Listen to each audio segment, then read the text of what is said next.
Hello, dear viewers. I'm George from Ireland again. So, here are some considerations and counterfactuals on Irish history, as I'm here in Hibernia at the moment. Well, goodness. So, our interaction with Great Britain, our larger neighbour, has defined our history. Question is Ireland a nation or two nations or a section of the wider British nation and so on? These are imponderables because a nation is indefinable. Anyway, our political connection with Great Britain or parts thereof goes back much longer than most people appreciate, long before Strongbow ever made footfall here in West Britain. Obviously, there were kingdoms that spanned the Irish Sea. For millennia, people going back and forth over time. Cruthens, Firbolgs, Tuatha Dé Danann, Gaels, and so forth. Obviously, the so-called Irish language, Gaeilge, is not the original language of other Celtic languages before, but they weren't written languages, they're lost. Obviously, had Ogham script, we only switched to our version of Latin script around the time of St. Patrick, but we're therefore highly civilized that we evolved our own form of writing prior to getting it from the Catholic Church. Goodness. So, yeah, so-called Irish nationalism, actually Gaelic nationalism. I remember Arlene Foster, sometime leader of the Democratic Unionist Party, quite correctly said that. I thought she's right, because in the late 19th century it was the Gaelic Athletic Association, not the Irish Athletic Association, and the Gaelic League, not the Irish League, and so forth. And it's suggesting that the Gaels were only here in Ireland for a few centuries prior to Strongbow's arrival, were the only genuine Irish people, even though they are not the original inhabitants of the land. I mean, I say they because, well, we, because I'm largely one of them, I presume. But obviously we can't distinguish who was other pre-Gaelic Celtic peoples that were supposedly subsumed into that one. And so there's a lot of reimagining, a lot of pretense. It's the imagined community of Benedict Anderson's description. And obviously Benedict O'Gorman Anderson, the distinguished philologist, polyglot and so forth, historian, partly Irish himself, although sort of Gaelic was only about 1/8, Scots, English, and such like. Goodness, so much has changed in our history, and obviously one of the reasons we have this political connection, at least Northern Ireland does, with Great Britain is partly because of the Pope, Adrian II, and just because he was an Englishman, Nicholas Breakspear, does not delegitimise Laudabilita, his papal bull, whereby he commanded Henry II, his faithful servant, to extend the writ of the Roman Church here to Ireland and so forth. Now, you might say, but when the Crown of England disavowed its allegiance to the See of Rome, surely this absolved us in Ireland of any allegiance to the Lord of Ireland, Henry VIII. Well, perhaps that's true. One of the fascinating things to muse on is supposing there had been no English Reformation, which could very easily have happened, and England was fervently Catholic, probably more so than Ireland in the early 16th century.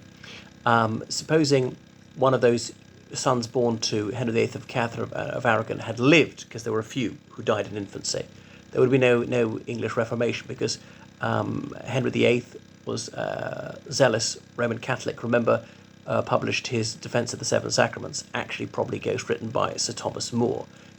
More. He's More and not Moore.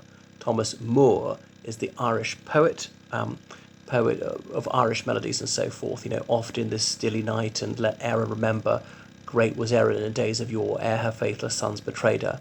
And once I dreamt I dwelt in marble halls, and so forth. Many widely appreciated poems. So his poesy of the late 18th century, early 19th century is decidedly nationalist in flavour. But that's an aside. So back to Henry VIII. So there would have been no English Reformation, or indeed supposedly Catherine of Aragon had died sooner. He'd be able to marry Anne Boleyn, and the Pope would be fine with it, supposing the Pope had granted his annulment to Catherine of Aragon. He married Anne Boleyn, whoever. All these things could have taken place, and there would have been no English Reformation. And if there's no English Reformation, there would be no Welsh Reformation, there would be no Scots Reformation.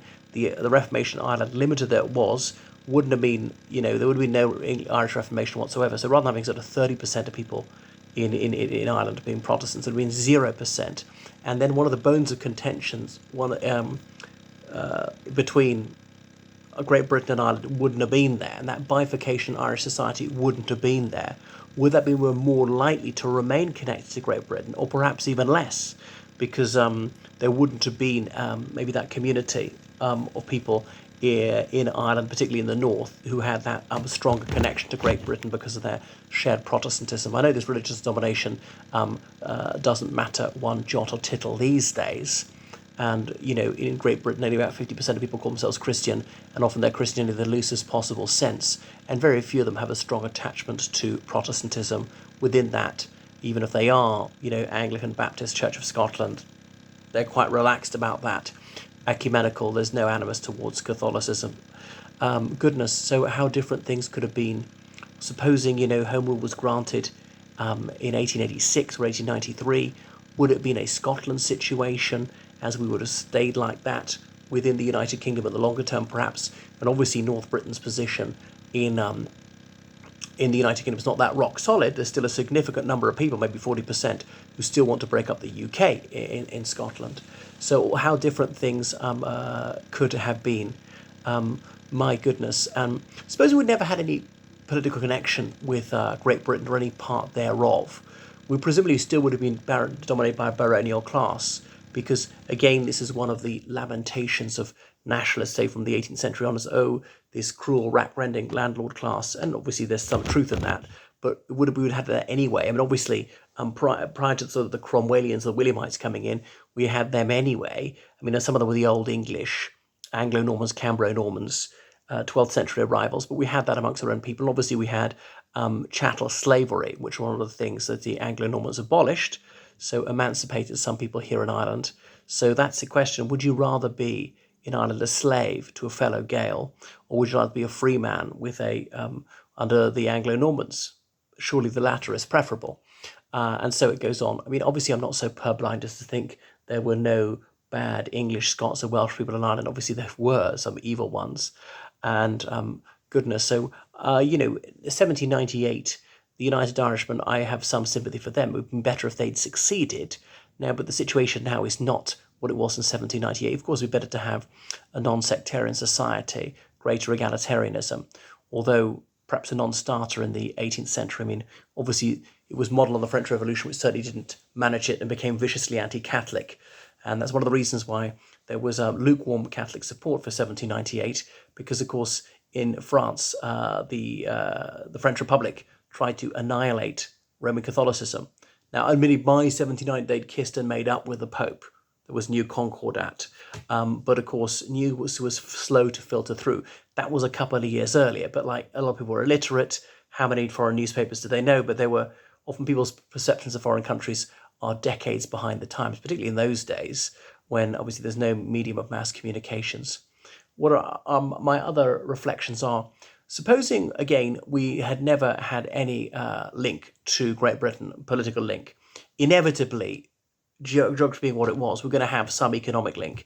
The lens was so obvious. We're going to trade with our nearest neighbour. From Antrim Argyll is only, 9 miles in kilometres? What is that? Something like 15 kilometres. But anyway, it was a completely separate country, and obviously here Republicans and even mainstream nationalism denouncing imperialism as the root of all evil. And my heart nearly burst with pride as an Irishman when I think of the tremendous contribution we made to the British Empire. Per capita, we're more imperialist than the Welsh, Scots or English, if you see the number of us who volunteer for the British Empire at its imperial zenith or were administrators elsewhere. Remember Nasher saying, but we didn't go to dominate. Well, we did. We dominated the First Nations people in Canada, or the Aborigines in Australia, or, the indigenous people of Nigeria or Kenya or India or anywhere. Of course we did. Now, supposing, again, we'd never had any link with our neighbour to the east. I'm happy to say West Britain for Ireland. I'm happy to say East Ireland for Great Britain. Would we have had overseas colonies? And it's highly probable we would have. If you look at all the other European Atlantic countries, obviously France, Spain, Portugal, Belgium, the Netherlands, Germany, as well as Great Britain, they all had overseas colonies at the height of European imperialism. Even Denmark had colonies in Africa, small ones in India and so forth. Even Sweden, likewise, had them on the west coast of Africa, and Denmark had the US Virgin Islands till 1917. So almost certainly we would have participated, even if it hadn't been very successful. Italy did, even though it's not an Atlantic country. Even Austria the Holy Roman Empire had a tiny presence in India, so it's very likely we would have taken part. There's no reason to suppose that we wouldn't have gone along with the mainstream attitude of Christendom, of the white world, and so on, which you might think is very wicked. Perhaps you're right, but don't think that we're somehow just exceptional like that. And there's some linkage between Ireland's situation vis-a-vis Great Britain and those of the colonies in Africa, in Asia, the Caribbean, and so forth. That wasn't made till like well after the Second World War, and some people rather resented that, saying we're a nation, we're European, we can't be treated like non-whites. So there was racialism part of Republican rhetoric into the late 20th century. I mean, I know Sean T.O. Kelly read his Bile in the 1920s, and he was likening Ireland's situation to that of Egypt or India, which was, I suppose, ahead of its time. Other things to speculate. What would have happened had, the Irish Free State accepted some of the border changes proposed in 1924 the Boundary Commission? I mean, the troubles, if they happened at all, wouldn't have been so bad. Or what if de Valera said, fine, we will take Northern Ireland in the Second World War? Wow, Unionists, would they put up with it? Would there have been a fight at this point? Nobody seemed to be talking about it, maybe no troubles. But obviously then Northern Ireland wouldn't have got that subsidy from Great Britain. Southern Ireland, well, the 32 county Ireland would have been, I suppose, maybe poorer because of that. Anyway, what would have happened supposing the United Kingdom expelled Northern Ireland at the height of the Troubles? The absorption of the North by the Republic might have caused complete societal collapse and an outright sectarian civil war bloodbath. Would United Nations troops have been called in? Quite probably. So these are some of the imponderables. So conjecture, playing counterfactual history, is a very fun parlour game. Please send me your musings. So make sure you subscribe on Patreon and PayPal, georgecallan79@gmail.com. Toodaloo.